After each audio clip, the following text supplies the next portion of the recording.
Excelencia reverendísima, señor José Leopoldo, fuerza social.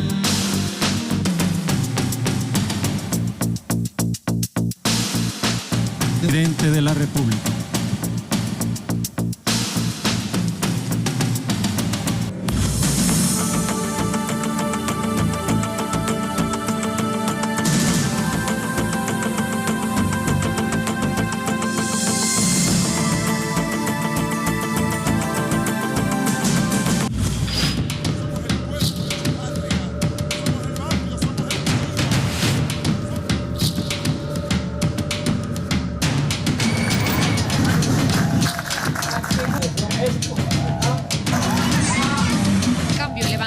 Javier Bertucci ha visitado la ciudad de Valencia. ¿Cómo está? Inicia Temas del Día. Vamos de inmediato a presentarle nuestra pregunta en Twitter para que participe en ella. Aquí la tenemos. Pese a que grupos aislados en Nicaragua insisten en la desestabilización social, inició el diálogo nacional convocado por el gobierno de Daniel Ortega, acompañado por la Iglesia Católica. ¿Por qué es necesario apostarle a la paz? ¿Quién se beneficia de la violencia? Participen. Nuestro primer tema es justamente Nicaragua.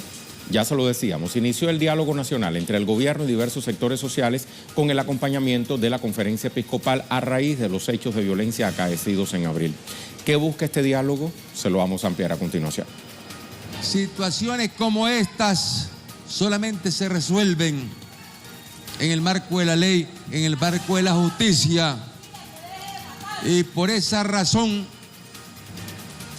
hemos invitado a la Comisión Interamericana de Derechos Humanos para que acompañe ese esfuerzo y que se reine la justicia en nuestro país, que se investigue realmente, que se nos dé la lista cuántos desaparecidos hay en Nicaragua, que me pasen ya la lista de cuántos desaparecidos y cuántos prisioneros políticos hay en Nicaragua.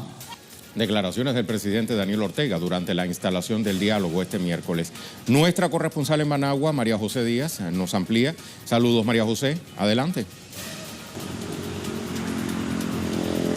Hola, ¿qué tal? Es un gusto saludarlos. Ánimos muy tensos en la apertura de la instalación del diálogo nacional. Algunos sectores, al igual que la Iglesia Católica, demandaron al presidente Daniel Ortega el cese inmediato de la represión de la policía y que se retiren a sus cuarteles. En respuesta, el presidente Daniel Ortega recordó el mensaje de la Conferencia Episcopal, donde llamaba a todos a evitar la violencia. Sin embargo, los actos de violencia, muertes, heridos, saqueos y destrucción por grupos opositores al gobierno han continuado. El mandatario aseguró que la policía tiene orden de no disparar, pero sí de mantener el orden.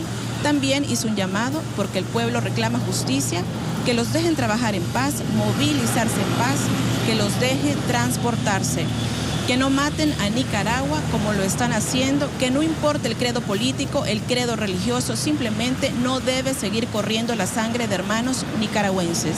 A su vez, el mandatario agradeció a la Conferencia Episcopal por el extraordinario esfuerzo que han hecho para que se instale este diálogo nacional. Por su parte, la Iglesia solicitó a los sectores involucrados envíen la agenda para poder consensuarla y que el viernes próximo directamente lleguen a trabajar por la paz de Nicaragua. Es todo por ahora. Volvemos a estudios. Gracias, María José. Bueno, ¿qué sectores asisten a este diálogo nacional? Se lo vamos a contar en Temas del Día. Cuenta con la participación del presidente Daniel Ortega, la vicepresidenta Rosario Murillo, además de una representación del sector estudiantil, el empresariado y la iglesia como mediadora. Se han establecido canales de comunicación para escuchar las opiniones y solicitudes de los participantes. Durante esta jornada inicial, el jefe de Estado condenó los hechos de violencia y vandalismo que atemorizan a sus familias. Reiteró su llamado a la paz, al tiempo que hizo hincapié en su interés en no repetir el violento pasado del país. Cuando nosotros luchamos contra la tiranía somocista, nunca ni asaltamos ni promovimos el asalto de negocios.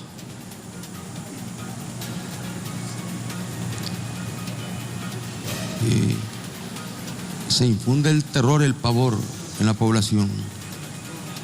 Se destruyen edificios públicos que a final de cuentas le hacen daño al Estado nicaragüense, a todo el pueblo nicaragüense.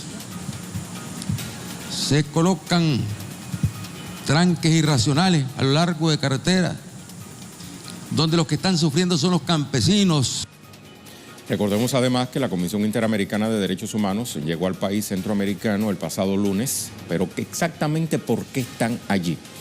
Permiten el ingreso de esta comisión, o permitir el ingreso de esta comisión fue una de las condiciones puestas por la Conferencia Episcopal para el diálogo. El gobierno de Nicaragua hizo un llamado a la comisión para que fuese garante del proceso e investigara las acusaciones que se le hacen de supuestas violaciones de derechos humanos. Esto se enmarca en los actos de violencia de grupos opositores que salieron a las calles el 17 de abril con el fin de generar la desestabilización política.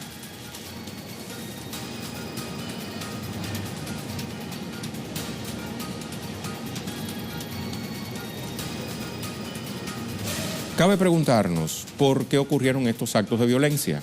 Comenzaron un día después del anuncio de la modificación del sistema de pensiones por parte del gobierno para garantizar la liquidez de los jubilados y el acceso de todos a la seguridad social. Sectores de la oposición, apoyados por sectores empresariales, decidieron hacer público su rechazo, pero de manera violenta, basados en que el dictamen los obligaba a aportar más recursos a los trabajadores. Como resultado, el Ejecutivo derogó el decreto. Sin embargo, los actos violentos continuaron y dejaron un saldo de más de 10 muertos y cuantiosos daños materiales.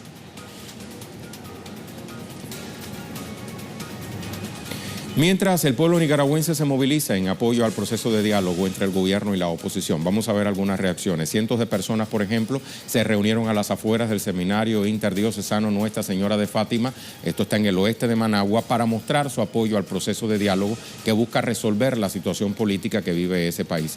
Durante la concentración gritaron consignas como Nicaragua quiere paz y el diálogo es la paz. Asimismo, ciudadanos han manifestado el apoyo al diálogo nacional mediante la etiqueta El diálogo es la paz. Es el caso, por ejemplo, de Roger Antonio Morales, quien expresó que el primero que ha pronunciado, o se ha pronunciado, digo, en pro del diálogo y la paz para este país, ha sido el gobierno, mientras los estudiantes solo quieren la destrucción, además muertes que ellos han causado. Por su parte, Iris Varela tuitea: el gobierno ha demostrado humildad y convicción a la hora de resolver este conflicto, que legitima que los estudiantes, o lastima que los estudiantes se ponen en una postura de intolerancia y de muy mala voluntad. Hoy más que nunca dejaron ver el odio que existe. Reacciones que se ven en la red social Twitter.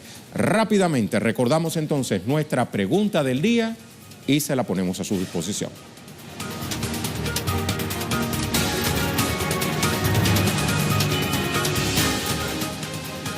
Pese a que grupos aislados en Nicaragua insisten en la desestabilización social, inició el diálogo nacional convocado por el gobierno de Daniel Ortega, acompañado por la Iglesia Católica. ¿Por qué es necesario apostarle a la paz? Es la pregunta.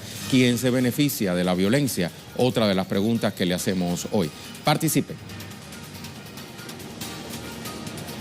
Nuestra imagen del día: Irán. Se manifiestan contra la decisión de Estados Unidos de mover su embajada a Jerusalén como reconocimiento a su aliado Israel, ambos enemigos declarados del país persa. Recordamos además que, para echarle más leña al fuego, hace unos días Washington se salió de manera unilateral del pacto nuclear con Teherán y el grupo G5+1. Con esta fuerte imagen a la que solo le falta el sonido, nos vamos a la pausa.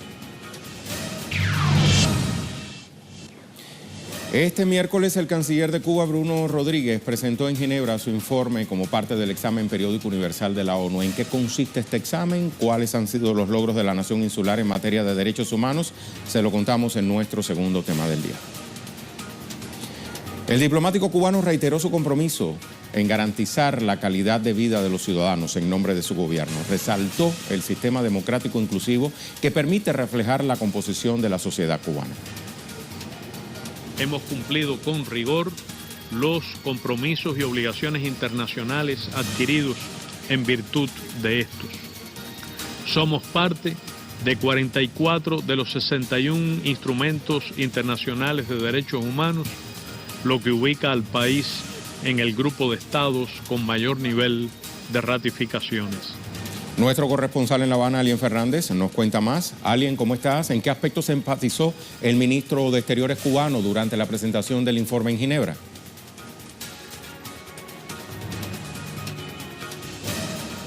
Hola Rey, un gusto saludarte. Bueno, la intervención de Bruno Rodríguez Parrilla se concentró en el concepto de Cuba en relación a los derechos humanos, visto como la igualdad de oportunidades, de derecho que tienen los ciudadanos en Cuba de participar, de, digamos, superarse, de acceder a la cultura, a la educación, al deporte, también del derecho a la participación política, y sobre todo eso habló el canciller Bruno Rodríguez Parrilla. Algunos países amigos de la Revolución Cubana, otros que reconocen estos aportes del proyecto socialista en Cuba, pues elogiaron el trabajo que tiene Cuba en materia de salud, por ejemplo, con proyectos de colaboración internacional, pero también los adelantos que se han logrado en esferas como la educación, en la libre creación artística. Debo decirte, Rey, que allí la representante del gobierno de los Estados Unidos y otros países contrarios a la Revolución Cubana, pues hicieron críticas relacionadas con el tema de derechos humanos a Cuba, hablando, por ejemplo, de cuestiones como que no existe libertad de expresión en la isla, que existen presos políticos y persecución a luchadores de derechos humanos. Sobre todo eso habló el canciller de la isla y decía que lo que se busca es politizar el tema para sustentar la tesis, el proyecto de un cambio de régimen en la mayor de las Antillas. Es un proceso muy burocrático lo que existe allí en ese mecanismo de revisión de derechos humanos, porque solamente pueden hablar 50 segundos los representantes de los gobiernos. Es muy poco el tiempo, y en tal sentido el canciller de la isla también decía que si la propia red social Twitter pues ha ampliado los caracteres, ¿por qué este proceso de revisión de las políticas de derechos humanos no cambia y deja de ser una mera cuestión burocrática para que verdaderamente pueda aportar al debate sobre derechos humanos? También Bruno respondió a la representante de los Estados Unidos, quien tuvo fuertes críticas para Cuba. El canciller de la isla dijo que quienes verdaderamente violan los derechos humanos son ellos al negarle la posibilidad a los estadounidenses de viajar libremente a Cuba para hacer turismo, o recientemente cuando han limitado las actividades consulares de la embajada en La Habana, lo cual también crea malestar, crea problemas para los cubanos que quieren viajar a los Estados Unidos, y es también una clara violación de los derechos humanos. Rey, muy importante la presencia allí de actores comprometidos con el cambio de régimen en Cuba, de contrarrevolucionarios que son pagados por el gobierno de los Estados Unidos para adelantar la caída de la Revolución Cubana. Personas que son pagados, por ejemplo, por organizaciones como la Freedom House, que es una organización pantalla de la Agencia Central de Inteligencia, y que el 80% de su presupuesto se lo da el gobierno de los Estados Unidos. Es un dinero federal y es empleado en estas políticas de cambio de régimen a Cuba. Allí estuvieron esos personajes, se tomaron fotos, tuvieron alguna que otra actividad en las redes sociales, y solamente eso, pero son personas muy desacreditadas al interior de la isla. Rey. Muchas gracias, Alien, por este reporte.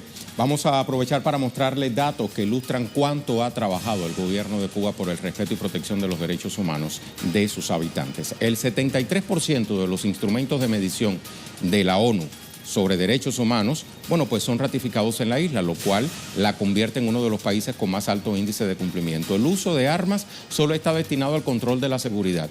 La mayor parte de la población no accede a armas de fuego y no existe venta ni tráfico de armas en la nación insular. Las penitenciarías cuentan con estructuras para la atención de salud de los privados de libertad. Cuba también está a la vanguardia en cuanto a la participación democrática. En las últimas elecciones, por ejemplo, alrededor del 88% de los habitantes ejerció su derecho al sufragio. Cuba es la cuarta nación en representación femenina en la política, con un 48% de cargos parlamentarios ocupados por diputadas. Según la Organización Mundial de la Salud, la mayor de las Antillas cuenta con la mayor proporción de médicos por habitantes. En el sector de la educación, este es el único país en Latinoamérica que ha logrado todos los objetivos del programa de la ONU. También es la nación que más invierte su Producto Interno Bruto en educación. Aprovechamos también para explicarle qué es el examen periódico universal de la ONU y cómo funciona. Fue establecido por la Asamblea General de la Organización de Naciones Unidas mediante la resolución 60251. Es un mecanismo que permite al Consejo de Derechos Humanos de la ONU revisar el cumplimiento de los 193 Estados miembros en el ámbito de los derechos humanos. Desde 2006 es uno de los principales mecanismos de Naciones Unidas encargado de velar por los derechos humanos en el mundo. El mecanismo evalúa el desempeño de los Estados miembros cada 4 años y medio, valora el cumplimiento por parte de los Estados sobre las obligaciones contenidas en la Carta de las Naciones Unidas, además del cumplimiento de la Declaración Universal de Derechos Humanos, entre otras promesas y compromisos que hayan asumido. Cuba entonces está entre los países más comprometidos con los derechos humanos. Aquí tenemos cifras. Las Naciones Unidas contiene 61 mecanismos internacionales sobre derechos humanos. Cuba ha ratificado 44 instrumentos sobre la materia. En contraste, Estados Unidos solo ha firmado 18 de los 61 mecanismos ya mencionados. En su más reciente presentación del examen periódico universal, Cuba ha recibido 292 recomendaciones, aceptando o tomando notas de la mayoría de ellas. De esas recomendaciones, rechazó 20 por considerarlas injerencistas o contrarias al ordenamiento interno escogido por los cubanos. Desde la fundación del EPU, o sea, del examen periódico universal en 2006, Cuba ha asumido 4 mandatos como miembro del Consejo de Derechos Humanos y en el último fue la nación que más votos obtuvo. Bueno, pues en este contexto el jefe de la diplomacia cubana indicó durante su intervención que el país iniciará un proceso de reforma constitucional para perfeccionar su sistema político y democrático. Entre las prioridades de cara al futuro se encuentra continuar avanzando en la actualización del modelo de desarrollo económico y social, el fortalecimiento del marco jurídico institucional de promoción y protección de los derechos humanos, el perfeccionamiento de nuestro sistema político y del modelo cubano de democracia socialista y la defensa de nuestros valores y de la unidad e independencia nacional. Con estos objetivos, emprenderemos próximamente un proceso de reforma de nuestra Constitución que se caracterizará seguramente por una amplia participación popular.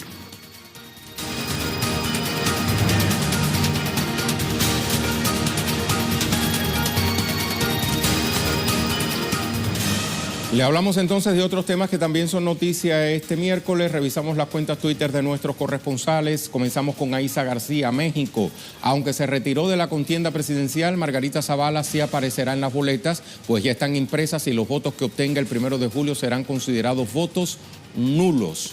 Otro más. Paula Dragnik, marcha por una educación no sexista, termina en represión, incluso para grabar este tuit. Vamos a ver.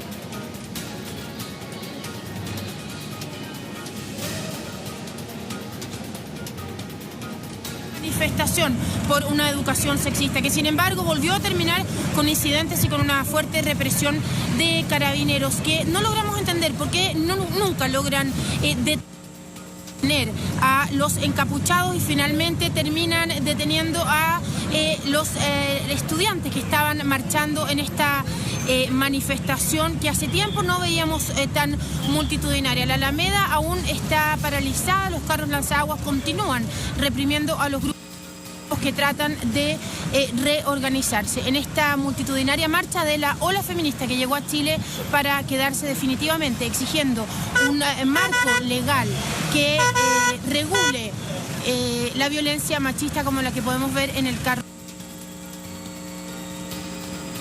Paula Dragnik. Cristian Salas, en estos momentos en la Asamblea de Ecuador los exministros César Navas y Patricio Zambrano comparecerán ante el Pleno. El motivo de la convocatoria es para que expliquen las medidas que asumieron en la frontera luego de registrados varios actos terroristas, frontera con Colombia.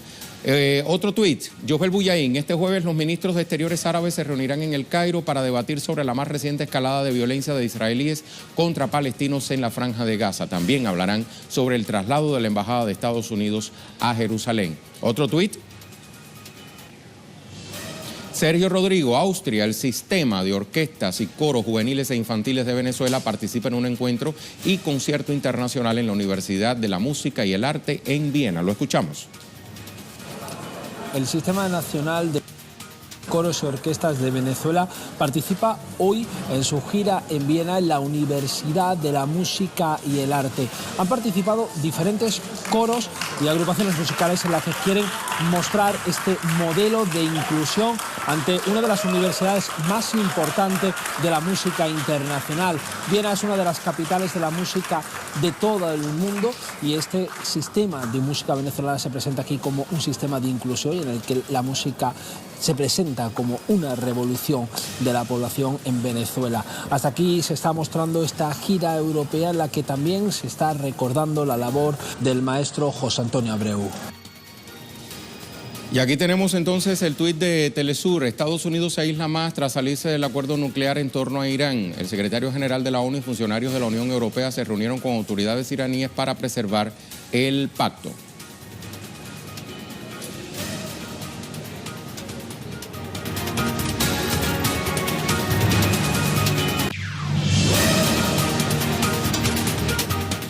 El canciller venezolano Jorge Arreaza denunció la decisión del gobierno de Canadá en no permitir que las autoridades electorales instalen centros de votación en su país. Vamos a escuchar lo que decía hace solo minutos. Ellos denuncian que en Venezuela hay una dictadura. Solo las dictaduras impiden el derecho al sufragio y al voto. ¿Quién está impidiendo aquí el derecho al sufragio y al voto? ¿El gobierno de Venezuela o el gobierno de Canadá? Háganse la pregunta y respóndanse la pregunta quienes nos escuchan. Nosotros consideramos este un acto inamistoso, un acto hostil, llamamos a la reflexión e insistimos que el proceso de votación de los 20.500.000 venezolanos que están registrados en el registro electoral continúa con normalidad, incluyendo los 5.027 compatriotas que residen legalmente en Canadá y que se han inscrito en el registro para votar este 20 de mayo. Es garantía. También en clave electoral, vamos a ver qué dice en este momento el candidato a la reelección, presidente Nicolás Maduro. Ahí lo vemos entonces, recibiendo a una multitud. Solo faltan minutos para que durante su recorrido que ha venido haciendo durante varios días por estos estados de Venezuela, parte de los 23 estados actualmente se encuentra en el Zulia, pues se dirija a la población. Nicolás Maduro continúa en plena campaña a un día de que esta finalice.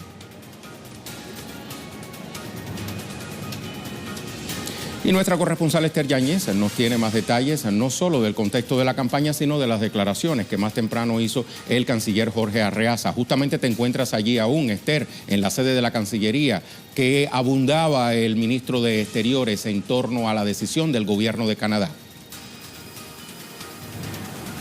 Sí, ¿qué tal? Muy buenas tardes, Rey. Efectivamente, graves denuncias, las que hacía hace escasos minutos desde este mismo punto donde me encuentro aquí en la sede de la Cancillería en Caracas, graves denuncias que hacía Jorge Arreaza, alegando que hoy, 16 de mayo, a solo 4 días para que se celebren los comicios presidenciales en Venezuela y, por lo tanto, con muy poca capacidad de reacción para el gobierno venezolano, les ha llegado esta misiva diplomática por parte del gobierno de Canadá en la que les anuncia al gobierno de Venezuela que no van a permitir abrir los centros autorizados de votación ni los consulados habilitados en el país norteamericano para que los 5.027 compatriotas venezolanos que viven en este país puedan votar el próximo domingo. Muy grave, por lo tanto, puesto que decía Arreaza que esto es una violación de un derecho humano fundamental como es el derecho al sufragio.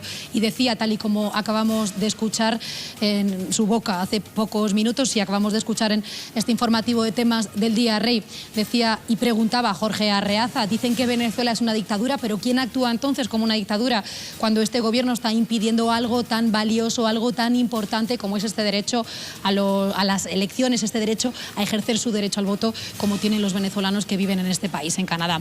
Así que ha dicho Arreaza que esto es un acto hostil, un acto de no amistad, que llama al gobierno de Canadá a la reflexión y que espera que rectifique, puesto que esto se encuentra fuera de la legalidad jurídica jurídica. Incluso ha dicho Rey que está preparando un documento, una carta, no solamente para Canadá, sino para todos aquellos gobiernos que desde hace semanas e incluso meses están criticando los comicios en Venezuela, calificándolos como ilegítimos y antidemocráticos. Bueno, pues desde Cancillería se está preparando un documento que se va a enviar a estos gobiernos en el que se explica de qué manera se garantiza toda la legitimidad del proceso y se explica cómo funciona el Consejo Nacional Electoral aquí en Venezuela, por ejemplo, cumpliendo ese acuerdo de garantías electorales a partir de todas las auditorías que está recibiendo este proceso electoral antes, durante y después de las elecciones. Recordemos que, tal y como recuerda el máximo órgano electoral venezolano en numerosas ocasiones, el de Venezuela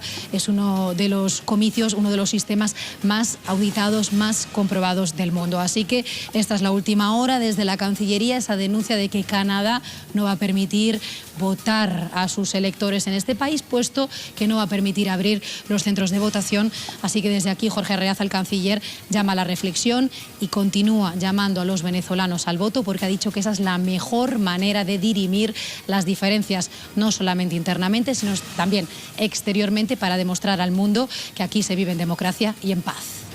Excelente, Esther. Muchísimas gracias por tu reporte. Hasta la próxima. Esther Yáñez nos acompañaba desde la sede de la Cancillería de Venezuela. Revisamos entonces la pregunta en Twitter y vemos respuestas.